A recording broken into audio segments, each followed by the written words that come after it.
మంత్రి కొండా సురేఖ వ్యాఖ్యలపై ఘాటుగా స్పందించారు నాగార్జున. వివరాల్లోకి వెళ్తే సమంత నాగచైతన్య విడిపోవడానికి గల కారణం కేటీఆర్ఏ అంటూ మంత్రి కొండా సురేఖ గారు ఘాటైన వ్యాఖ్యలు చేశారు. కేటీఆర్ కు నాగార్జున గారు కూడా సహకరించారంటూ కొండా సురేఖ గారు చేసిన వ్యాఖ్యలు ఇప్పుడు దుమారం రేపుతూ ఉన్నాయి. నాగచైతన్య సమంత డైవర్స్ కి కారణం 100% కేటీఆర్ఏ అంటూ ఎన్ కన్వెన్షన్ హాల్ విషయంలో సమంతపై నాగచైతన్యపై నాగార్జునపై తీవ్రమైన వ్యాఖ్యలు చేశారు కొండా సురేఖ. సమంత జీవితం నాశనం అవడానికి 100% కేటీఆర్ఏ కారణం అంటూ సమంతనే కాకుండా చాలా మంది హీరోయిన్స్ పెళ్లిళ్లు కూడా చేసుకున్నారు.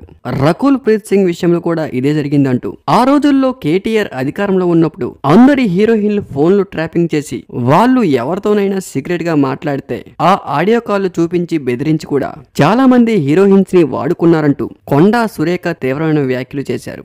అయితే మంత్రి కొండా సురేఖ వ్యాఖ్యలపై నాగార్జున గారు మండిపడుతూ ఉన్నారు. కొండా సురేఖ వ్యాఖ్యలను తీవ్రంగా ఖండిస్తున్నా అంటూ రాజకీయాలకు దూరంగా ఉండే సినీ ప్రముఖుల విషయంలో మీ రాజకీయ ప్రత్యర్థుల విమర్శల కోసం వాడుకోవడం కరెక్ట్ కాదంటూ తనపై తన కుటుంబం పై చేసిన వ్యాఖ్యలన్నీ కూడా పచ్చి అబద్ధాలని, మీరు చేసిన వ్యాఖ్యలు వెంటనే వెనక్కి తీసుకోవాలని, అంతేకాకుండా సారీ కూడా చెప్పాలని డిమాండ్ చేశారు నాగార్జున. బాధ్యత గల పదవిలో ఉండి ఇలా మాట్లాడడం కరెక్ట్ కాదని ప్రకాష్ రాజ్ కూడా ఈ వ్యాఖ్యలపై తీవ్రంగా స్పందించారు.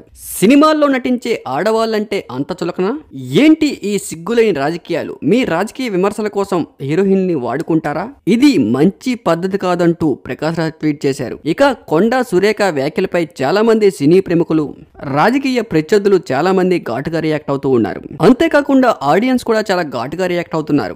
ఒక వ్యక్తి గురించి పబ్లిక్ గా అలా మాట్లాడడం కరెక్ట్ కాదని, సినిమా ఇండస్ట్రీలో ఉన్న హీరోయిన్స్ అంటే మొదటి నుంచి కూడా అందరికీ చిన్న చూపే.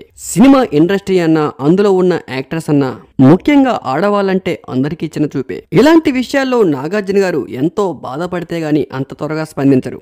ఇలాంటి విషయంలో ఇంత త్వరగా స్పందించారంటే ఎంత బాధపడి ఉంటారు. ఏది ఏమైనా అలా పబ్లిక్ గా మాట్లాడడం మాత్రం కరెక్ట్.